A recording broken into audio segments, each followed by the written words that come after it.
I'm selling my books. You might be wondering, Chloe, what the hell?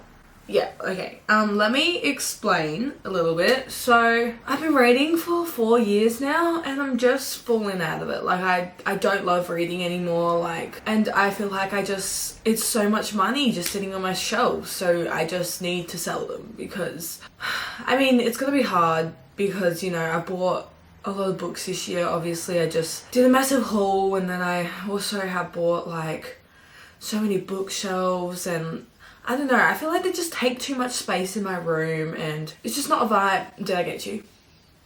Did I get you? I'm not selling my books. I'm joking. Well, actually not joking. Welcome to an unhaul. So this video is clickbait, quite obviously, but there is some truth to it because I am going to be selling some of my books that are on my physical TBR purely because I won't ever read them.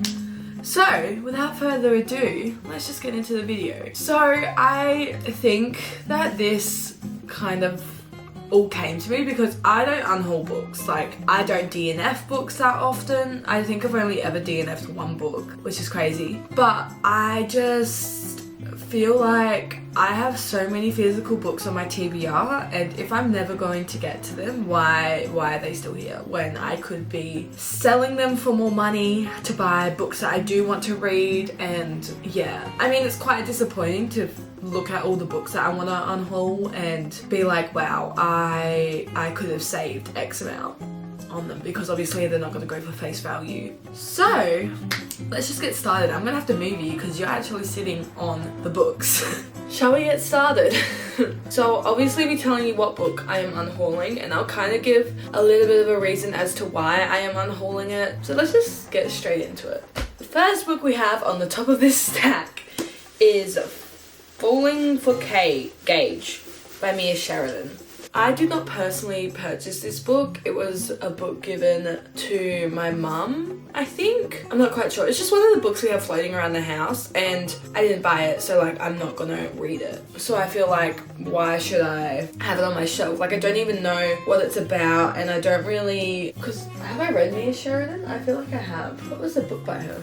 Archer's Voice, yeah. I read Archer's Voice by her and I didn't really enjoy that one, so I don't feel like I want to delve more into her work. So that is why I am unhauling this one. Then we have a book that's in a similar situation. So this is Nova by Rebecca Yarros, who is obviously the author of my favourite book ever, Fourth Wing. And I haven't really gotten into her romance side because that's how she started. And I think if I ever were to read a romance of hers, I would probably read, I think it's called The Letters We Leave, oh no, something about unfinished letters. Is this book here. This book was a book that my mum also read and was a book that was floating around the house, and then she just put it on my bookshelf and I'm like, I won't read this. So yeah, and while she is one of my favourite authors because of Fourth Wing, I feel like I like Fourth Wing because of the story, the concept, and a little bit of the writing, but I don't really want to go into a romance of hers.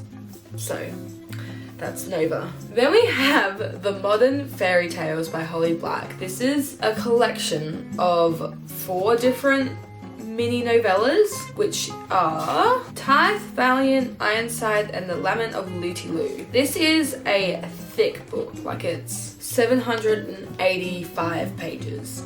And it's kind of set in the same world as her Cruel Prince series. And when I initially was buying the Cruel Prince series, I had issues, which I still do, where I had to buy the whole series and like everything that was involved in that world. Because, you know, just in case I liked it.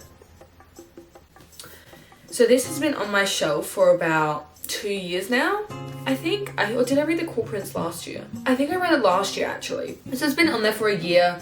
I'm not gravitating toward it. First, the size of it scares me. Second, I didn't really enjoy that world to the point where I would want to read more from it. So that is why I'm kind of unhauling it, just because I don't think I'll ever pick this up. It's too thick for me to pick up a book that I didn't really enjoy the world of. Then we have a bit of a random pick, honestly. I thrifted this book, and you know when you thrift something and you just thrift it because you're like, wow, this is such a great find, like I would love this, but then you end up donating everything that you picked out because it only looked good, because compared to everything else in that thrift store it looked great. Yeah, That's the case with the J.K. Rowling Fantastics piece and the Where to Find Them, the original screenplay.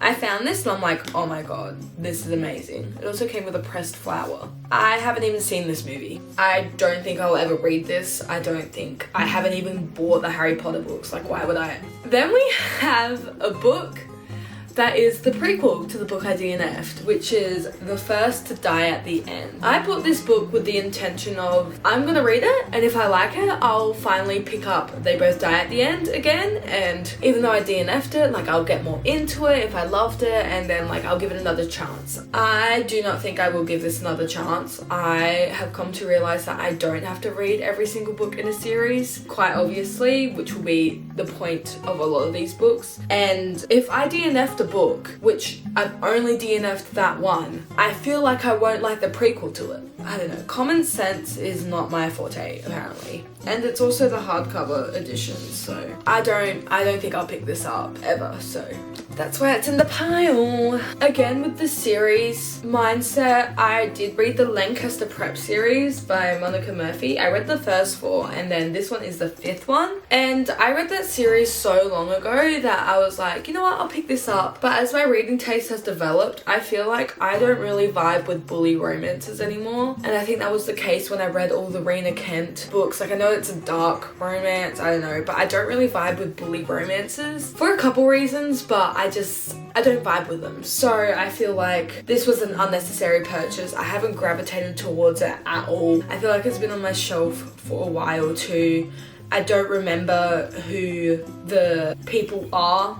Like, I don't even know who this book is about, what this is in relation to the story and everything. So I feel like I don't need to read this. Then we have Iron Widow by Xiran Jay Zhao. I picked this up because obviously it was a very popular book. I feel like I saw it everywhere. And it is YA. It's not floppy. That's not a reason why I'm unholding it though. But I don't think I will pick this up, because I actually read the blurb when I was going through my TBR shelf and like picking out books that I want to unhaul, and it didn't really interest me to the point where like I really want to read that. I literally only picked it up because I saw it on BookTok, which is a problem. Yeah, I'm not gonna pick it up, and that's just that. Then we have The Short Second Life of Bree Tanner, which is the Eclipse novella. I haven't even read Twilight. The books are thick, the books are massive, and this was the only book that I didn't have from that Twilight series, and I don't think I will love Twilight to the point where I want to read a novella of it, and if I do, I can always pick it up somewhere else. Then we have The Fastest Way to Fall by Denise Williams. I picked this book up because it was on sale and it was like $5, and I was like, a $5 book, I have to get it. I'm not gravitating towards it. It's been on my shelf for ages. Like, I don't think I will pick it up anytime soon. And then I just read the blurb and I don't really think I like the concept of it either.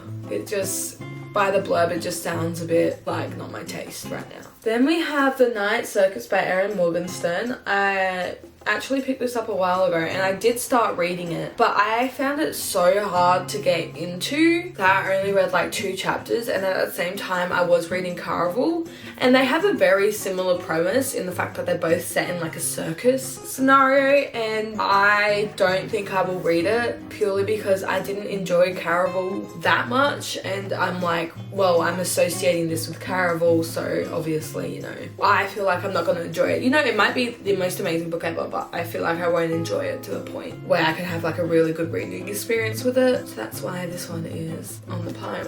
Then we have Maybe Meant to Be by K.L. Walther. I have not read any of the books by this author. I did pick up the Summer of Broken Rules, What Happens at Midnight, and this one because I was like, surely they're all interconnected. They've got similar cover, etc, etc. And then I started reading it and I don't even know. Yeah, I don't know. I didn't like the blurb. I didn't like the premise of it. I even looked up spoilers to actually know what this book was about because I was so confused, and the writing is very much young YA, like it's very young, and I feel like I don't gravitate towards those books obviously anymore, so that is why that one is being unhauled. I did keep the Summer of Broken Rules and What Happens After Midnight because Summer of Broken Rules I really want to read in summer, and What Happens After Midnight I really like the premise of that book, so that's why this one is going. And again, with any of these books, I feel like I can always buy them again if I ever feel drawn to read them, but I just feel like in my heart I know I'm not. Then we have In the Summertime by Maeve Harron. I picked this book up because, well, my friend actually picked it for me when I went away last year in October around this time, so it's been on my shelf for about a year, and I said to my friend, pick a book for me to read. So she picked this one, and I don't think I'll like it. I've read The Blood 1,000 times, I've read the reviews and everything like that. I just don't think I'll enjoy it, but the cover is cute. Next up we have the Me Before You series by Jojo Moyes.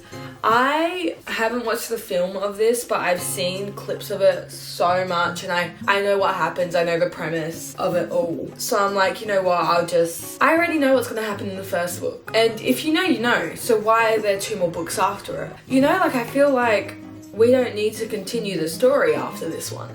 And I only picked these up as well because my mum had read them and she had only bought the last book, so I bought the first 2, and it's a series, and we know the problem with me and buying series. So then finally we have like our last book that we are going to unhaul, and that is Circe by Madeline Miller. I picked this up when I bought The Song of Achilles, and I did not like The Song of Achilles. It just wasn't a book for me. So, you know, why would I think Circe is a book for me when I didn't like The Song of Achilles? I don't know. And with Circe also came the special edition of Circe. Like, why do I do this to myself? Like, anyways, they are all the books that I am going to unhaul, and kind of the reasons why. There is a total of 17 books, well, technically 16 if you count the last 2 as one. So this is obviously 16 books off of my physical TBR, which is upsetting because I've wasted so much money on these books, but at the same time it's like such a reward because now I don't have as many books on my TBR. However, in saying that, I thought I'll give you a little update on my physical TBR. So we can actually fit all the books in the bookshelf. They are double lined, but we can fit them all, which is something that is like crazy to me. And so in saying that, there is actually only 71 books now on my physical TBR, which is still a lot, but it's a lot better than it was. And obviously I'd be close to like 90 if I had all of these books as well. So I hope you enjoyed this video. Thank you for watching. Thank you for clicking on the clickbait. And I will see you in my next weekly vlog. Bye.